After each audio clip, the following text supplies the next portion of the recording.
Why do you want to become a chaplain? I would like to become a chaplain to, one, basically just to serve Marines.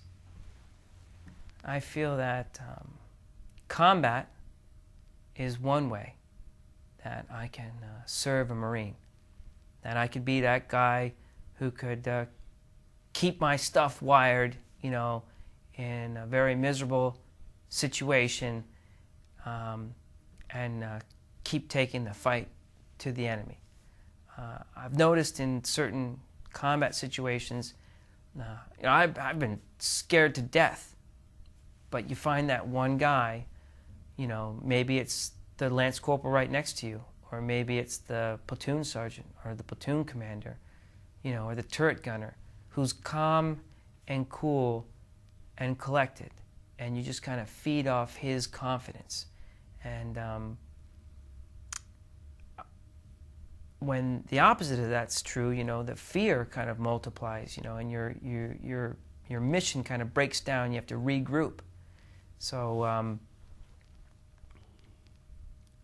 I've tried to serve Marines in the role of a combat leader as best I can. I've tried to train Marines in being a leader in combat back on Camp Pendleton, you know, the best I can.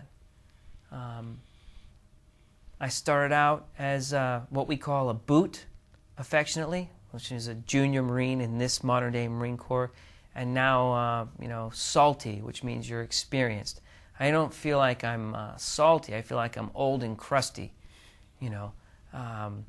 So how can I continue as this old and crusty guy to continue to lead these junior Marines in combat? Well, I can't.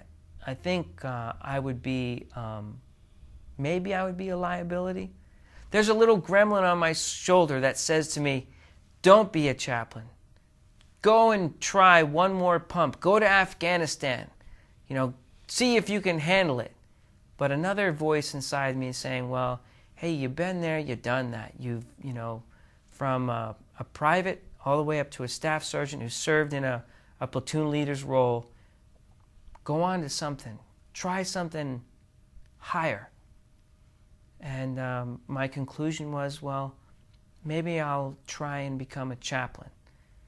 This was a result of getting wounded and having been taken out of my infantry battalion and stationed at a unit called Wounded Warrior Battalion. And I just got to talking with other Marines and listening to their problems. And yeah, I mean, a lot of these guys, whether they were wounded in combat or whether they were injured in training or they had an accident, you know, had a lot of stuff inside them, problems, emotions bottled up. And I don't see this, you know, the solution being presented to them. Sometimes it's kind of like half a Band-Aid.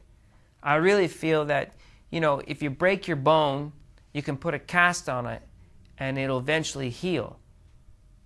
How do you put the cast on an invisible, intangible situation like a resentment or an anger or an emotion? You can't really put that in a cast. Well, the solution is give the Marine some pills. The pills will balance out his emotions. And in many cases, I believe that's necessary. I really firmly believe that medicine is necessary in some cases. But I think the long-term solution to solving a lot of these struggles that the Marines who have been in combat or been injured, it comes from a spiritual point of view. And that what's really crying out to be healed inside that Marine, yeah, the obvious thing is that broken leg or, the cracked skull, whatever it is. But I think there's something deeper inside each Marine that needs to be addressed. And by becoming a chaplain, it would allow me to talk about my faith more freely to these Marines in a more professional role. Yeah, I talk about my faith quite a bit with the Marines, But it's very different coming from a platoon leader or a squad leader. You know, sometimes I don't think they can trust that I'm being serious when I talk to them about God, you know. But as a chaplain, oh, that's the chaplain. And I know in my life, we had a chaplain that he went on three tours with us, twice to Iraq and once to Okinawa. He made an amazing impact on me. I'll never forget Chaplain DeConti. He edified my soul when times were really horrible. I don't know. I hope and I would like to be able to do that, to bring that to other people. I don't think anyone could kind of fake the funk with me, because I've been and done the combat dance. So I could be able to talk to some of these Marines who are going through some of that combat stress, and hopefully, you know, they'd be able to confide in me, and we could work something out, you know, and help them. So ultimately, I really want to serve these guys. I'm getting a little bit older now, and it gets harder to hump the hills. You know, that M16 seems a little bit too heavy, so I'd like an M4. And even the M4 with all the ammo and all the other little gadgets they give us and the flak jackets is getting heavy for me. So as a chaplain, I could still go out and play with the Marines in all the combat games, but at the same time, I'd have a easier time to be with them. It wouldn't be as physically demanding. So I guess, in essence, I want to serve the Marines in a higher capacity than just teaching them about combat. Yeah. Okay, very clear. Thank you very much.